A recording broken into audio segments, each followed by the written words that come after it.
8. Tinham reunido coragem, enfim, tinham reunido coragem. A sala em que se encontravam era comprida e suavemente iluminada. O som da teletela se reduzira a um murmúrio. A suntuosidade do carpete azul escuro dava a impressão de que a pessoa pisava num pedaço de veludo. O'Brien estava na outra extremidade do aposento, sentado a uma mesa sob uma luminária verde, entre duas pilhas enormes de documentos.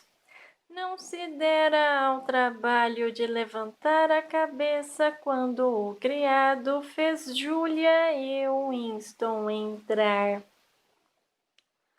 O coração de Winston martelava tanto que ele não sabia se seria capaz de falar. Tinham reunido coragem. Enfim, tinham reunido coragem. Era tudo o que conseguia pensar. Fora uma temeridade ir até lá e loucura completa terem chegado juntos, muito embora houvessem feito caminhos diferentes e tivessem se encontrado apenas diante da porta do apartamento de O'Brien. Contudo, o simples ato de pôr os pés num lugar como aquele já demonstrava uma enorme ousadia. Somente em ocasiões muito raras a pessoa conhecia por dentro a residência dos membros do núcleo do partido e até passar pelo bairro da cidade em que eles moravam era um acontecimento incomum. A atmosfera do imenso bloco de apartamentos, a opulência e a amplidão de tudo, os odores estranhos da comida e do tabaco de boa qualidade, os elevadores silenciosos, subindo e descendo a velocidades incríveis, os criados de paletó branco correndo de um lado para o outro. Tudo era intimidador. Conquanto tivesse um bom pretexto para estar ali, a cada passo que dava, Winston era assolado pelo temor de que um guarda de uniforme escuro surgisse de repente e exigisse seus documentos e o mandasse embora dali. Porém, o criado de O'Brien não hesitara em abrir a porta para eles. Era um homenzinho moreno de paletó branco, com um rosto em forma de losango, completamente destituído de expressão. Um rosto que poderia muito bem pertencer a um chinês. Conduziu-os por um corredor acarpetado com papel de parede creme e lambris brancos. Tudo extremamente limpo. Isso também era uma fonte de intimidação. Winston não se lembrava de algum dia ter visto corredores cujas paredes não estivessem encardidas pelo contato de corpos humanos. O'Brien segurava uma tira de papel entre os dedos e parecia estudá-la concentradamente. o rosto de feições pesadas, curvado para baixo de maneira a exibir o contorno do nariz, parecia a um só tempo amedrontador e perspicaz. Por cerca de 20 segundos, manteve-se imóvel. Depois puxou o ditógrafo, editou uma mensagem no jargão híbrido dos ministérios. Itens 1,5,7 totalmente aprovados. Ponto sugestão contida. Item 6, duplo mais, ridícula, beirando crime pensar, revogada. Ponto, em prosseguir construtivamente, anti-obter, estimativas mais veras, custo maquinário, ponto, fim, mensagem. O'Brien se ergueu com determinação da cadeira e andou na direção deles, atravessando com passos silenciosos o piso acarpetado. A atmosfera oficial pareceu tornar-se menos marcada quando ele deixou de usar o vocabulário em nova fala. Porém, sua expressão estava mais severa do que de costume, como se a interrupção o aborrecesse.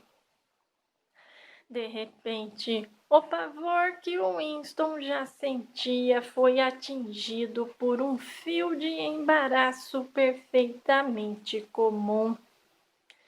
Pareceu-lhe bem possível ter cometido um equívoco estúpido, pois que evidência tinha de que O'Brien estava de fato envolvido em algum tipo de conspiração política?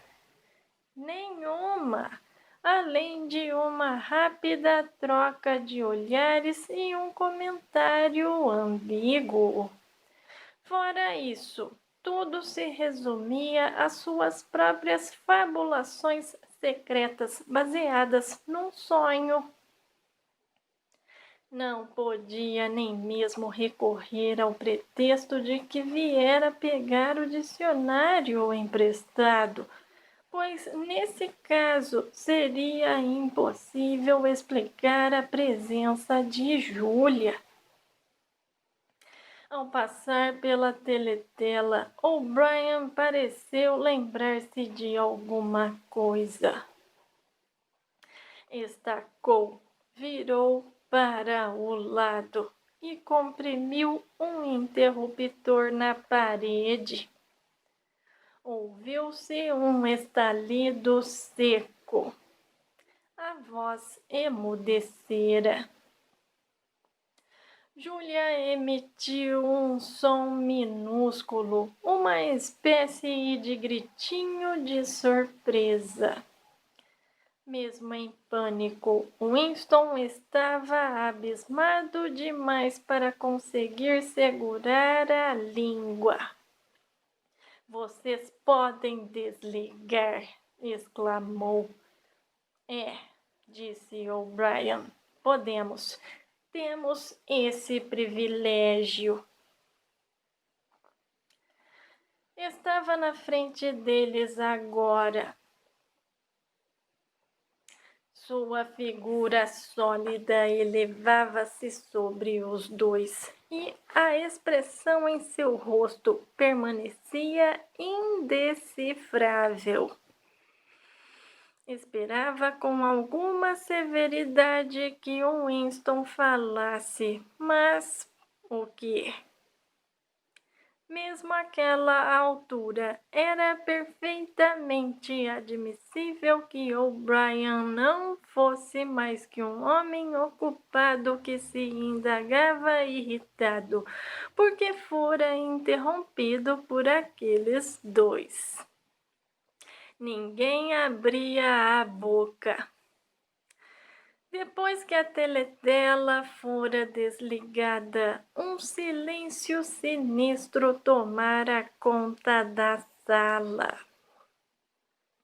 Os segundos iam passando, imensos. Com dificuldade, Winston mantinha os olhos fixos nos de O'Brien. Então, de repente, a expressão carrancuda se desfez e deu lugar a algo que poderia ser o princípio de um sorriso.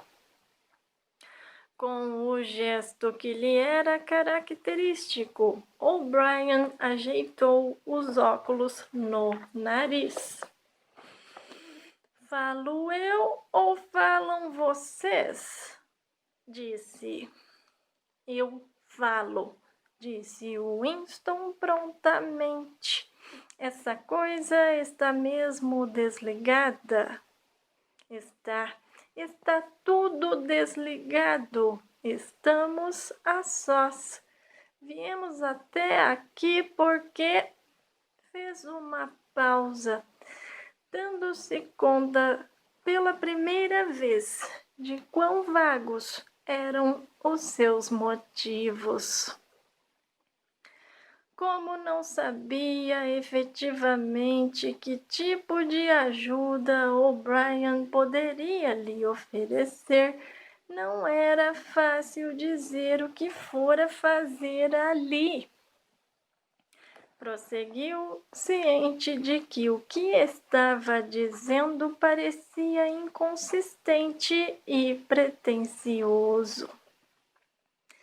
Acreditamos que exista algum tipo de conspiração, algum tipo de organização secreta trabalhando contra o partido e que o senhor está envolvido nela. Somos inimigos do partido. Descremos dos princípios do só sim. Somos criminosos do pensamento. Também somos adúlteros. Estou contando isso porque queremos nos colocar em suas mãos. Se desejar que nos incriminemos de alguma outra forma, estamos à sua disposição. Parou e olhou por cima do ombro, com a sensação de que a porta se abrira. E, de fato, o criado de semblante amarelo entrara sem bater. Winston percebeu que ele trazia uma bandeja com uma garrafa e taças. Martin é dos nossos, disse O'Brien, impassível. Traga os drinks para cá, Martin. Deixe em cima da mesa redonda. Temos cadeiras suficientes? Então vamos nos sentar e conversar confortavelmente. Vá pegar uma cadeira para você, Martin. O negócio é sério. Pode deixar de ser criado pelos próximos 10 minutos. O homenzinho se sentou com bastante naturalidade, mas ainda assim seu ar era servil, o ar de um empregado que desfruta momentaneamente de um privilégio. Winston o observava com o rabo do olho. Ocorreu-lhe que a vida do sujeito era representar um papel e que ele devia achar perigoso abandonar mesmo por alguns instantes, aquela personalidade fictícia. O'Brien pegou a garrafa pelo gargalo e encheu as taças com um líquido vermelho escuro. Aquilo despertou em Winston lembranças confusas de algo visto num passado longínquo, num muro ou num tabique. Uma garrafa enorme, composta de lâmpadas elétricas, que parecia movimentar-se para cima e para baixo, despejando seu conteúdo num copo. Vista de cima, a coisa parecia quase preta. Na garrafa, porém, cintilava-se como um rubi. Tinha um aroma agridoce. Winston viu Julia pegar sua taça e cheirá-la com franca curiosidade. Chama-se vinho, disse O'Brien, esboçando um sorriso. Tenho certeza de que já leram a respeito em algum livro. Infelizmente, não costuma chegar ao partido externo. Seu rosto tornou a adquirir um aspecto solene e ele ergueu sua taça. Creio que seria apropriado se começássemos com um brinde ao nosso líder, a Emanuel Goldstein. Winston pegou sua taça com certa avidez. Vinho era algo sobre o qual havia lido e com que sonhava. Como o peso de papéis de vidro ou as quadrinhas parcialmente rememoradas do Sr. Sherrington, pertencia a um passado extinto, romântico, o tempo de antigamente, como gostava de denominá-lo em seus pensamentos secretos.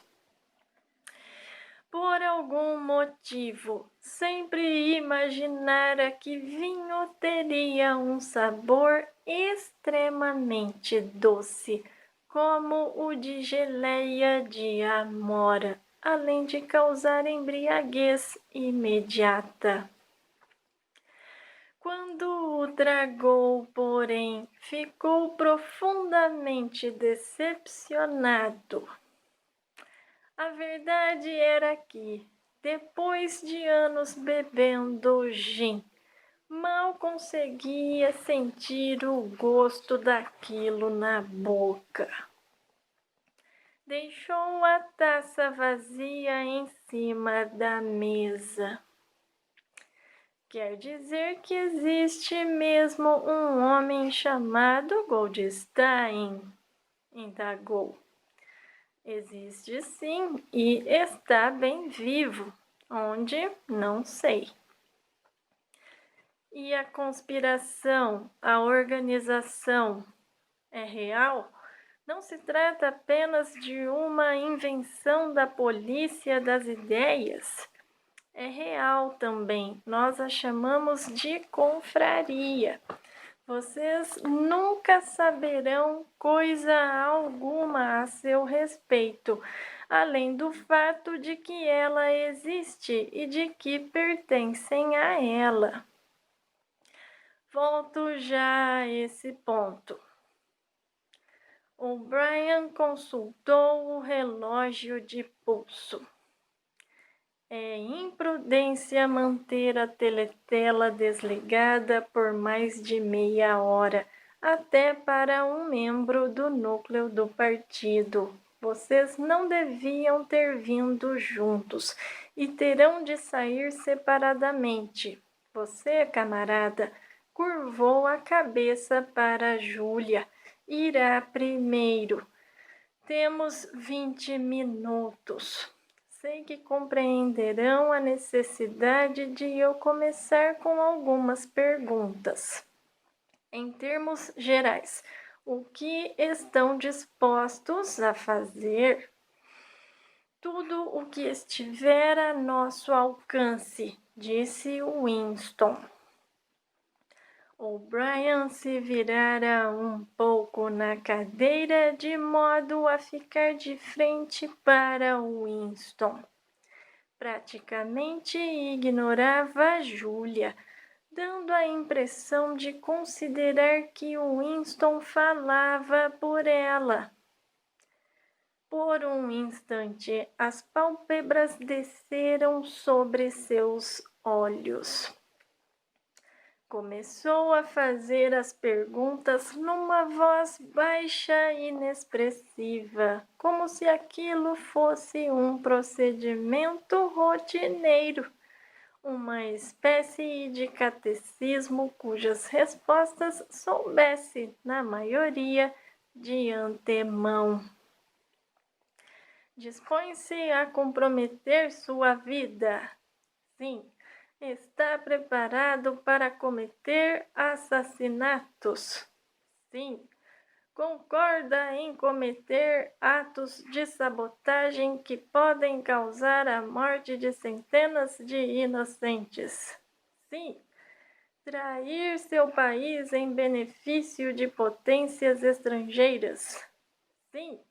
Enganar, falsificar, chantagear, corromper crianças, distribuir drogas que causam dependência, estimular a prostituição, disseminar doenças venéreas, fazer tudo o que possa causar a desmoralização e o enfraquecimento do poder do partido?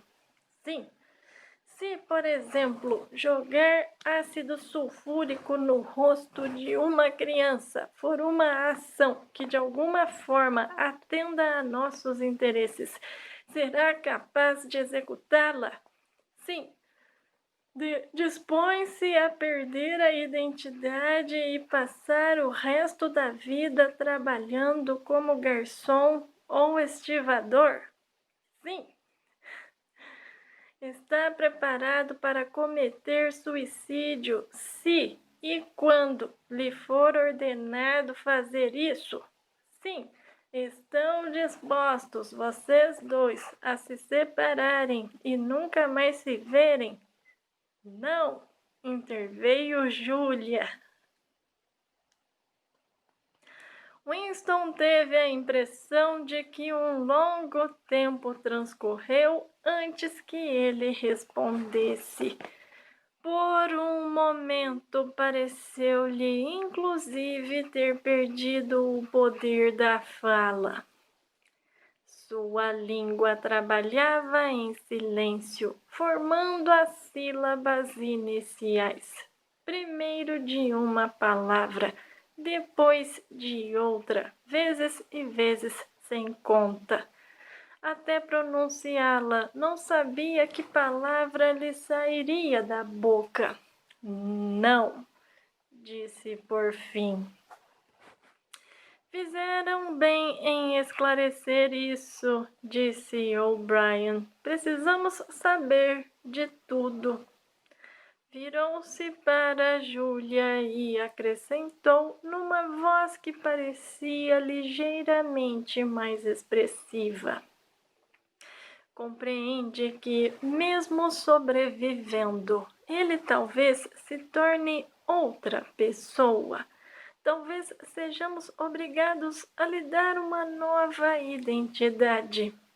Seu rosto, seus movimentos, o formato de suas mãos, a cor de seus cabelos e mesmo a voz dele talvez fiquem diferentes. E você também pode se tornar uma pessoa diferente. Nossos cirurgiões são capazes de transformar as pessoas, deixando-as irreconhecíveis. Isso às vezes é necessário. Há casos em que chegamos mesmo a amputar um braço ou uma perna. Winston não pôde deixar de lançar mais um olhar de soslaio para o rosto mongol de Martin. Não conseguiu identificar nenhuma cicatriz.